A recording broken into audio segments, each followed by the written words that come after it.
Hey INFPs and happy 2024. Okay, first and foremost, I want to say thank you so much for this year because today was the day that I applied to be a YouTube partner, and that means thanks to all your support, thanks to subscribing, thanks to watching my videos, I have opportunity now to become a partner and to get money making videos about INFPs.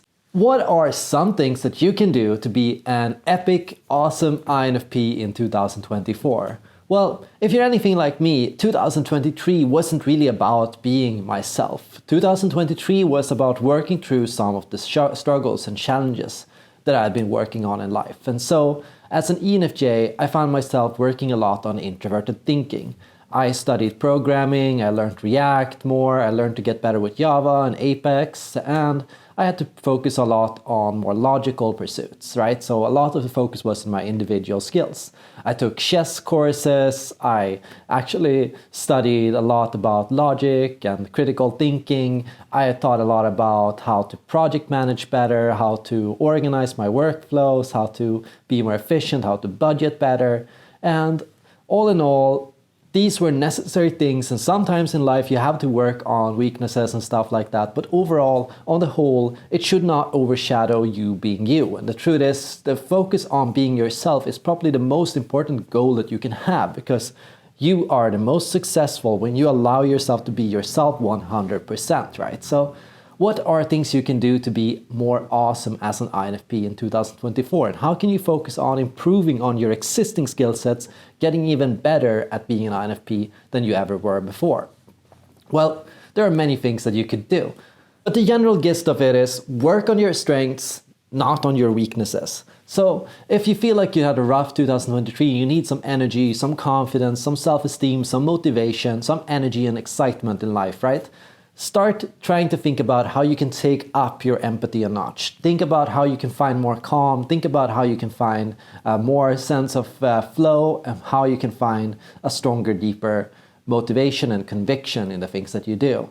Okay, the number one thing I think you could think about here is, how do I create and design my life to have more inner peace, more clarity, a more serene, calm, and relaxing life, right? What can I do to make sure that I avoid the annoying strums of anger and conflict and tension and fights and war and other things that are happening in the world? What can I do to make sure that where I go, I bring calm and I bring peace and I help people mediate and I help people get along? What can I do to make sure that I am inspiring in my calm? Not that I avoid conflict, but that my presence disarms conflict and makes people work together and to see each other's points of views.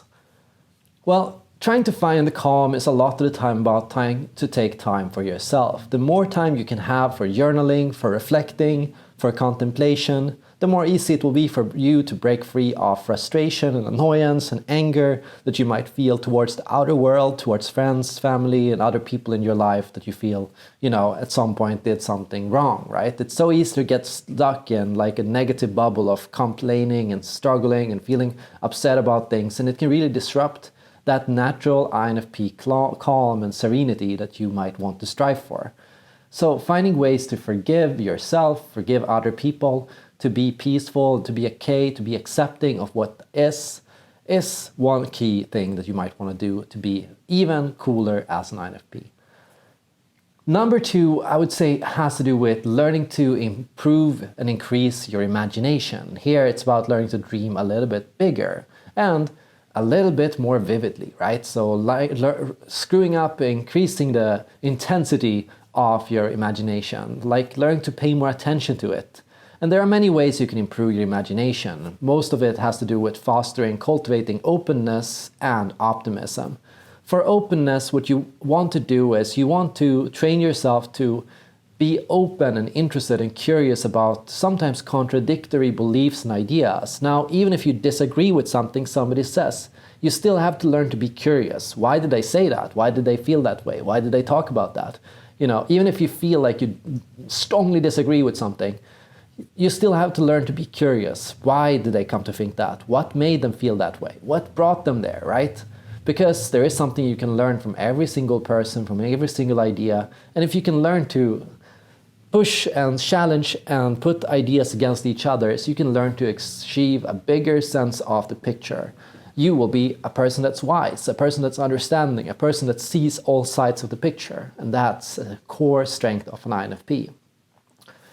Optimism is something you can also increase through various practices, such as, for example, metta meditation, right? So one thing you might do here is you might engage in mindful acceptance, which can be about learning to, when you find yourself being upset with somebody or with something, oh, people are walking so slow, whenever I'm out, instead think to yourself, let's just go with the flow. Everyone else here is walking slow, so why am I rushing? Like learning to adjust your pace to the situation and learning to find and move with the flow of what's happening around you rather than trying to push against it and being upset with what's happening. Everyone's different, and learning to just breathe when you notice there's a difference or a conflict or contradiction here, and to be okay, that's just how other people are, and to learn to move with that. And learning to even find yourself seeing the appreciation and the beauty of that, right? Seeing that, oh, it's nice that people are able to just relax and walk slowly and take things as they are, and to learn to see how there can be something beautiful and warm and positive about that too. And maybe if I can learn to do that, I can also feel that and experience that nice feeling. Now, another thing you might think about is learning to become more empathetic.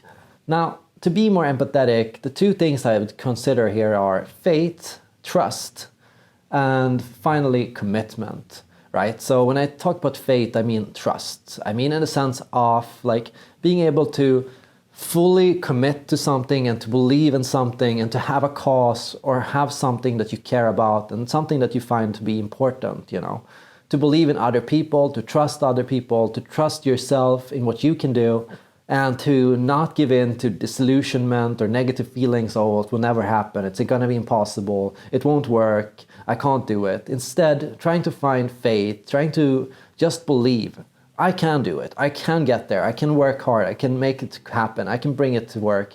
Like learn to have faith in the right things and to know what it is that matters, and to believe and fight for something, even if it is impossible, to learn to fight for it regardless, right? Like being able to give yourself something, even knowing that maybe it won't work out and maybe there will be problems, but accepting and surrendering and serving for that cause, even if that's the case, right? And seeing the positives along the way, because even if we don't get all the way, getting there, the journey before the destination, the journey there is so important too, right? Now, when it comes to commitment, it has to do with like being able to surrender, commit, and give yourself fully to something, right? So often while a thinking type might detach from something and think about it critically, as an INFP, often if you want to really connect with your own feelings, what you need to do is you need to put yourself in that situation, to be one of the people in that world, to feel what it feels like to be there and to be fully involved in the things that you do. And here it means putting your heart into your work, into your friends, into your family, and into everything around you. So learning to care about things that happen around you, learning to be there, learning to be present in that situation, and to be involved and to put all your heart into what you do. If you can learn to give all your heart into things, you'll find that the quality of what you do will increase, right? So you'll find yourself doing more and better, and you'll find yourself really finding unique ways to do things, and you'll find that life becomes more fun and much more engaging too.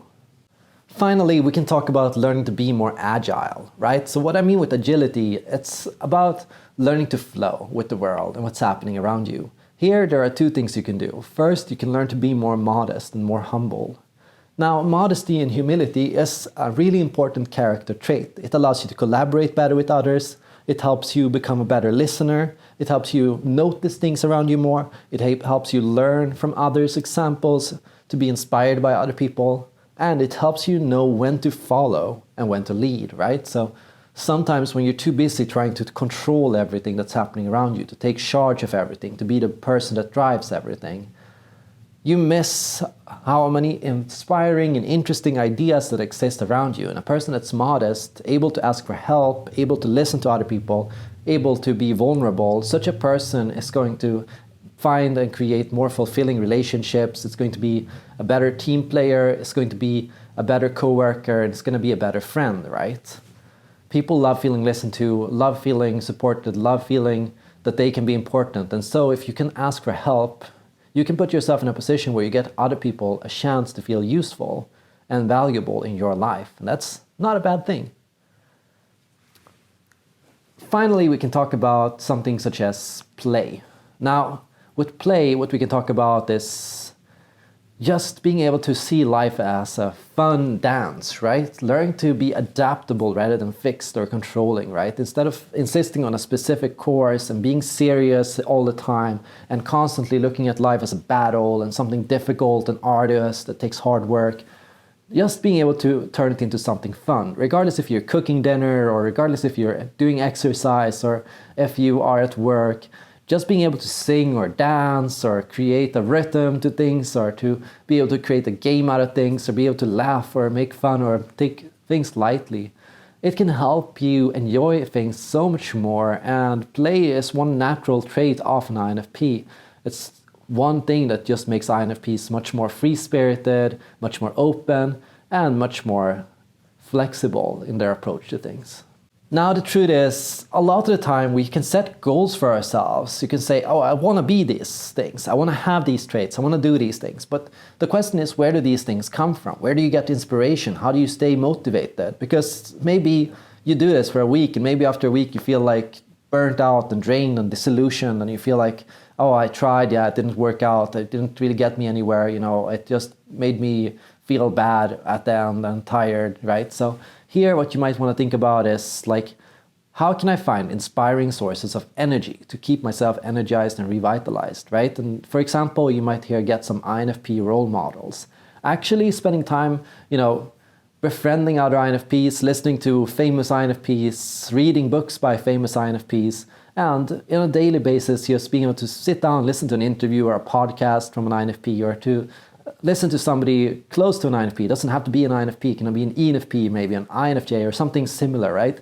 Being able to hear these thoughts, it can be very inspiring for you as an INFP, and it can help you connect with yourself and feel a bit more recharged if you feel like you've been fighting against the current for a while and, you're surrounded by a lot of people that are very different from you, like finding that there's other people like you that can make a huge difference. Now, if you're curious what INFPs you might want to look at, I recommend, for example, author Matt Haig. His books are beautiful and amazing. And also musician Aurora. I think she's a really inspiring INFP example, right? But if you have other examples of INFPs that you find really inspiring, feel free to let me know in the comments down below. Besides that, if you feel like you need it, I also offer coaching services through Patreon and also monthly workshops. And my monthly workshops via Patreon are a good chance to meet other INFPs and other cool people interested in the MBTI, and also to have a chance to discuss different topics. Our next workshop will be 2nd of February, and it will cover topics such as just learning to set goals, to connect more with yourself, to create your own tree of life, to think about yourself and your goals and your needs in life through 8 different dimensions, and a model I call the tree of life. So it's a really fun, interactive way for you to think about what it is that you need and value and want from your life and from the next year, and to reflect more about, how that connects with you as an INFP. I can also really vouch for being somebody that inspires other INFPs, right? Because if you can allow yourself to be yourself and to express yourself around other people, you will make other INFPs see you and notice you and gravitate towards you. Not just INFPs, but anyone that really admires or appreciates INFP-ness. Such a person will see your energy, will see who you are, and will be like, oh yeah, I want more of that in my life. This person is interesting. Can I go and talk to them, right? So by being yourself, you also inspire other people to be themselves, and you also spread positive vibes and you get good energy back too. I'd also say perhaps one of the most important things is really learning to act on all your ideas and crazy dreams and ideals, right? Whenever you have an idea, whenever you think, oh, I should go there, I should visit that place, I should travel there, I should talk to that person, I should, get this hobby, I should engage in this, why not just do it right now, right? Why not just get started on it right away? There's a lot of ideas that you could just immediately jump on as soon as you have them. And if you're thinking about something, like for example in a conversation, thinking of asking somebody something, just ask them, Or if you're suddenly find yourself daydreaming about a specific topic or activity, why not just go and do it right now? Like if you're thinking of going on a walk, just go on a walk right now, right? Trust your intuition, trust your imagination, trust the dreams, the things that come up in your mind, even if they feel random, and even if they feel odd. It's a way for you to practice self-acceptance, radical self-acceptance, by saying, hey, I accept all the things that I have inside of me. I accept all the thoughts. There are no bad thoughts inside myself. All my thoughts can be positive and enriching as long as I explore them in a healthy and constructive way and find ways to create a safe space for these ideas to come forward, right? And that brings us to the final point. Introverted feeling, the dominant cognitive function of the INFP, is contradictingly a function that has to be brought out into the outer world. Even if introverted feeling exists mainly on the inside, it is a function that's constantly popping and desiring to come out, right? In everything that you do, in the things that you make, in how you talk, in how you dress, in how you conduct yourself, in everything that you do. Introverted feeling is there inside and is prodding at you and being like, hey, show me off to the world, share me, express me, talk about me, you know? It's something that is constantly trying to get out somehow, right? So learn to just pay attention to and recognize introverted feeling and to give and create this healthy and safe environment for it to come out and to feel safe to come out is your cool goal as an INFP. Introverted feeling can make the world more colorful, it can break up the stereotypical monotony and productivity and cold, gray, pushy, aggressive, extroverted thinking energy.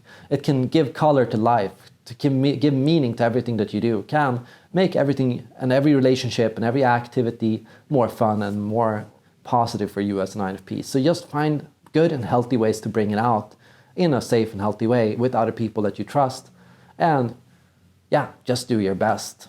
I hope 2024 is going to be an amazing year for you. Thank you so much for watching and being a part of this channel, and see you all in the next video.